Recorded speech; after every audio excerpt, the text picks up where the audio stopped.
সাহেব তিনি ছিলেন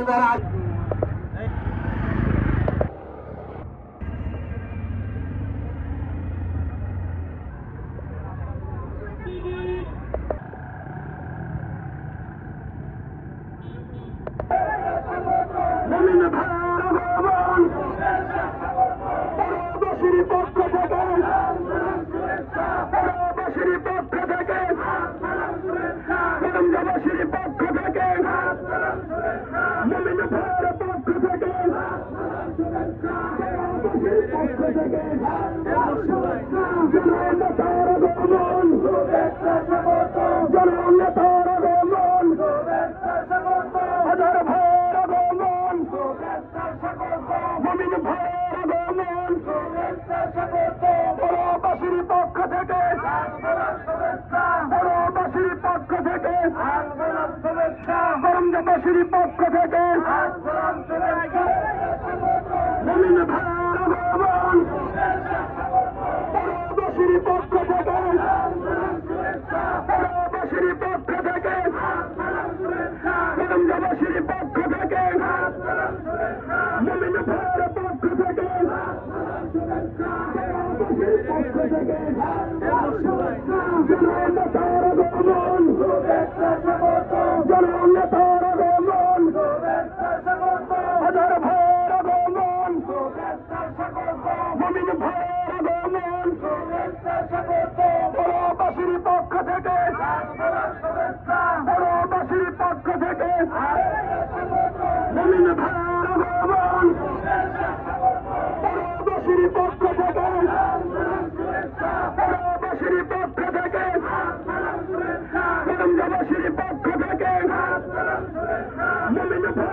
আসসালামু আলাইকুম ওয়া রাহমাতুল্লাহি ওয়া বারাকাতুহু। আজকে আমার বক্তব্যের শুরুতে আমি প্রশংসা আদায় করছি মহান রব্বুল আলামিনের, যার অপার মেহেরবানিতে আমার শহীদ পিতা মওলানা মতিউর রহমান নিজামী দীর্ঘদিনের পথ চলার সাথী, জেল জীবনের সাথী, সেই ফাঁসির কাষ্ট থেকে যিনি আমাদের মাঝে ফিরে এসেছেন, আমাদের সম্মানিত মুরব্বী আমার চাচা জনাব এটিএম আজহারুল ইসলাম থেকে আজকে আমাদের মধ্যে পেয়ে আমরা আনন্দিত, আল্লাহর শুকরিয়া আদায় করছি, আলহামদুলিল্লাহ। আজকে আমি বক্তব্য দিতে আসি নাই, আমার প্রান্তীয় এলাকাবাসী আপনারা জানেন আপনাদের এই এলাকার গর্বিত সন্তান শহীদ মওলানা মতিউর রহমান নিজামীকে শতাব্দীর জঘন্য মিথ্যাচারের মাধ্যমে হত্যা করা হয়েছিল। সেই একই ষড়যন্ত্রের অংশ হিসেবে আমাদের মুসলিম চাচা জনাব এটিএম আজহারুল ইসলামকেও ফাঁসির রায় দেওয়া হয়েছিল। আল্লাহ তাআলার অপার মেহেরবানি, তারাও পরিকল্পনা করেছিল, আল্লাহ পরিকল্পনা করেছেন। ওয়া মাকারু ওয়া মাকারাল্লাহ ওয়াল্লাহু খায়রুল মাকিরিন। আল্লাহ তাআলা বলেছেন মুমিনদের মধ্যে কেউ কেউ তাদের ওয়াদাকে পূরণ করেছেন। ওয়ামিনহুম মান কাদা নাহবা ওয়ামিনহুম মান ইয়ান্তাযির ওয়া মা বাদদালু তাবদীলা। কিন্তু এই দিনের আন্দোলন যেরকম চলছিল সেরকমই চলবে। কিছু মানুষকে হত্যা করে, কিছু মানুষকে ফাঁসি দিয়ে, নির্যাতন করে, স্থানান্তরণ করে এই আন্দোলনকে ছেড়ে রাখা যাবে না। যার জীবন্ত নমুনা আমাদের চাচা জনাব এটিএম আজহারুল ইসলাম। ইনশাআল্লাহ আমরা দোয়া করব আল্লাহ তাআলা আমাদের চাচাকে যেন হায়াতে তাইয়্যিবা দান করেন। এই আন্দোলনের জন্য তাকে কারাবরণ করতে হয়েছে, ফাঁসির রায় মাথা পেতে নিতে হয়েছে। সেই আন্দোলনের জন্য নেতৃত্বের জন্য আল্লাহ তাআলা তাকে যেন কবুল করেন, এই আন্দোলনের সফলতার দিকে যেন তাকে এই বিষয় থেকে যাওয়ার তৌফিক দান করেন। আমি আমার কথা লম্বা করবো না, ওই কথা বলে চাচা সুস্বাস্থ্য কামনা করে অনাগত দিনে যে ইসলামী বিপ্লবের স্বপ্ন আমরা দেখছি, সেই ইসলামী বিপ্লবের পথে আপনাদের সকলকে আহ্বান জানিয়ে আমার বক্তব্য শেষ করছি। আলহামদুলিল্লাহি রাব্বিল আলামিন।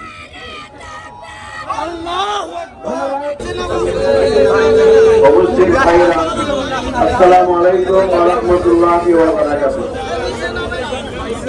আপনাদের সাথে দেখা হবে এটা আমার কল্পনার মধ্যে ছিল না, কিন্তু রাখি আল্লাহ মারাকে আল্লাহ দিয়েছেন। বাকি কাষ্ট থেকে আমি আপনাদের সামনে হাজির হতে পেরেছি, আলহামদুলিল্লাহ। আমি এখানে এসেছি শুধু আমার নেতার যিনি ছাত্র জীবন থেকে তার দর্শকতার মধ্যে পরিচয় ছিল মোহাম্মদের আব্বু মওলানা রহমান নিজামী, আমি তার কবর জিয়ারত করতে এসেছি। আমি আপনাদের সামনে বক্তব্য রাখার জন্য মানসিকভাবে প্রস্তুত নাই, এই জন্য আমি কয়েকদিন ধরে বেশ অসুস্থ, কিন্তু আমার আবেগে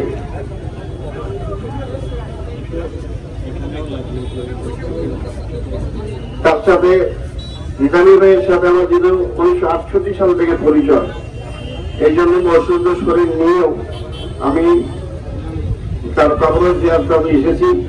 আপনারা দোয়া করবেন। আপনারা শুনেছেন মওলানা মতিউর রহমান নিজামীর কি অপরাধ ছিল।